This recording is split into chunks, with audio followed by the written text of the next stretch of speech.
Армысыздар, урматтуу медиа порталынын көрүүчүлөрү, сиздер менен бүгүн кайрадан Айжана Сыдыкова жана биз бүгүн Кыргызстандагы эң алгачкы тарыхый көркөм сериалдын жабык көрсөтүүсүндөбүз. Кара кыргыз аталат. Анда эмесе биз менен жүрүңүздөр.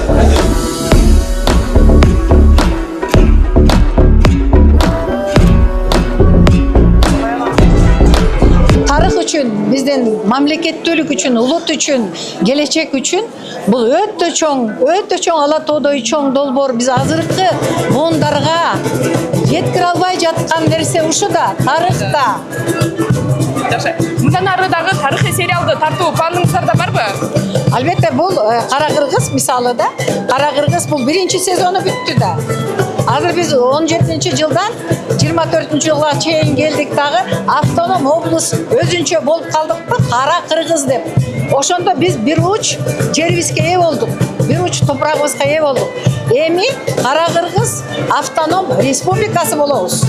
Мына 26-жылы, анда мынакей 24-жылдан 37-жылга чейинки дагы экинчи сезону башталат. Анан үчүнчү, ушинтип Кудайым буйрса, мына ушул биздин доорго да келип калабызго деп ойлоп турам да.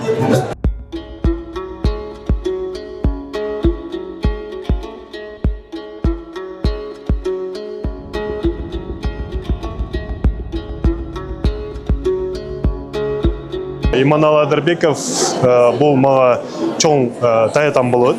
Анын жалгыз калган кызы Рафай Маналиевна бул менен чоң апам болот. Чоң атам Игимирдиев Зыфар Игимирдиевич бул деле белгилүү улуу инсан. Ал биринчи Кыргыз СССРдин саламаттык сактоо министри болуп иштеп атканда, бул 1948-жылда чоң апам менен үйлөнүп, анан кийин мен атам түрүлөт. Анын фамилиясы Айдарбеков Азамат Иманалиевич, мен атам. Ушундай алар кеңешип, Иман Айдарбековдун жаркын элесин калыш үчүн, сакташ үчүн алар мындай чечимди чыгарышат. Ошондон улам мага мына аманат катары келип түштү. Жана чоң апам жана атам алардын телеги ушундай болгон, жана соңку керези Иман Айдарбековдун фамилиясы өчпөш үчүн улансын деп, фамилия ушундай болсун деп, бизге ушундай жүк катары мага келип түштү. Кезеги келди да биз биографиялык тарыхый сериал тарттык да, Бакен Кыдыкеева деген. Быйыл мына ушунун экинчи сезону бүттү. Анан кийин эң дагы Кыргызстанда эмес, Борбор Азия боюнча деле орустардан башка улуттарыбызда, коңшулаш өлкөлөрүбүздө азыраак эле биз биринчи жолу Зенитчи Тамара деп улуу жеңиштин 80 жылдыгына карата 8 серия тартып койдук. Азыр чыгууга даярданып аткан кезинде. Даяр 29-унда ушундай эле презентациясы өтөт, Кудай буйрса. Анда буюрса ошол сериалдын жабык көрсөтүүсүнөн көрүшөбүз анда. Ооба, Кудай буйрса 29-унда Манас кинотеатрында күндүзгү саат 12-де ошол жактан көрүшүп, мындай салтанаттарыбыз уланат. Жакшы, биздин көрүүчүлөрүбүзгө бул сериалды эмне себептен көрүү керек экендигин айтып кетпейсизби? Алтындарым, балдарым, бир туугандарым, коомчулук ушул Кара кыргыз сериалын көргүлө, бир эмес, бир нече жолу көргүлө, жүрөгүңөргө киргизгиле, көкүрөгүңөрдү ачкыла. Бул биздин кадимки ушул мамлекеттүүлүгүбүздү түптөп кеткен аталардын тарыхы. Бул тарыхты билсеңер, эч качан Кыргызстандан алыска кетем дебейсиңер, Кыргызстандын келечеги жок дебейсиңер. Эгер ушул биздин сериалды көрсөңөр, сүйүүңөр артылат, жоопкерчилигиңер артылат, накта жигит болосуңар, накта кыз болосуңар.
жалпы журтубуз менен биргеликте Кара Кыргыз автономиялуу облусунун түзүлгөндүгүнүн 100 жылдыгын абдан жогорку деңгээлде белгилегенбиз.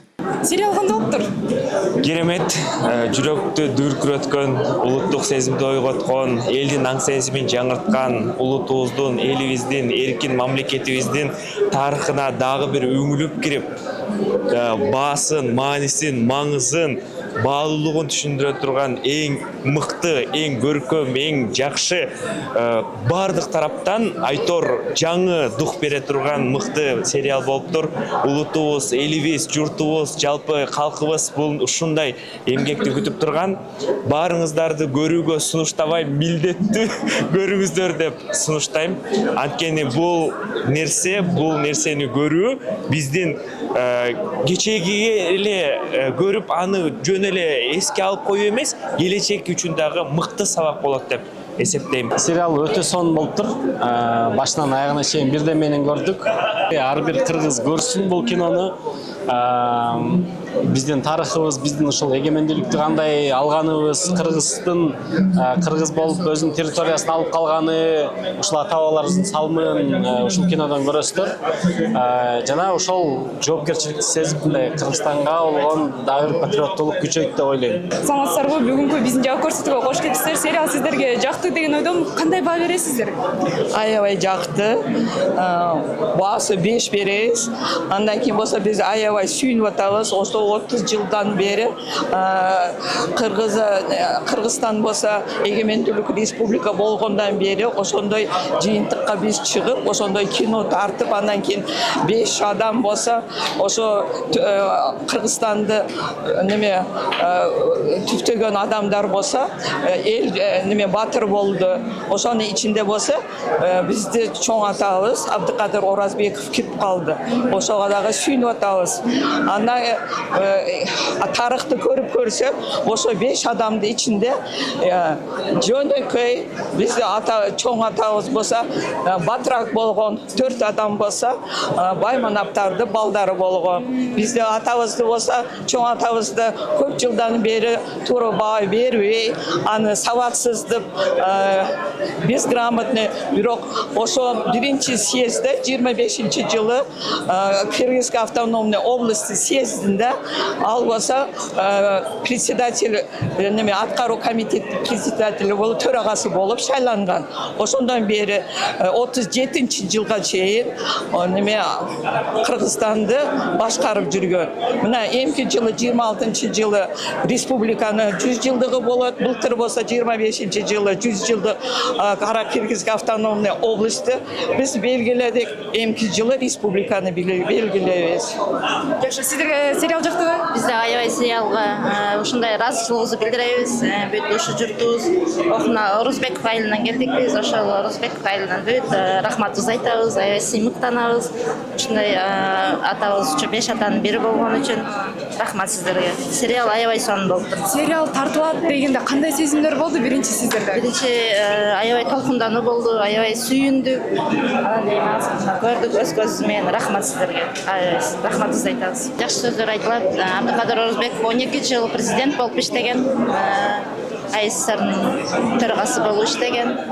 Ошон үчүн аябай чоң атабызга таазим кылабыз, рахмат айтабыз аябай. Аябай сүрдүү болгонбу, характери кандай? Сүрдүү болгон, бойлору узун болгон, ушундай чечкиндүү киши болгон. Ал болсо эч кимден коркчу эмес. Ал болсо ошо басмачылардын күрөшүн өткөргөндө, ошо немеде түштүк жакта басмачыларды жок кылган. Немеде Ферганада болсо орус аскерлер болчу да. Баткенде өздүңөр элестетсең, орусчаны эч ким билчү эмес. Ошондо болсо ошол орус аскерлерден үйрөнүп орусчаны. Ошо биринчи съезд болгондо орус тилинде доклад жасаган Москвада. Мынакей достор, ушинтип биздин жабык көрсөтүүбүз да соңуна чыкты. Ал эми бул сериалды кайсыл жактан көрөм десеңиздер, 27 декабрдан баштап Этномедиадан көрө аласыздар. Сиздер менен Айжан Асыдыкова болдум. Сак саламатта калыңыздар.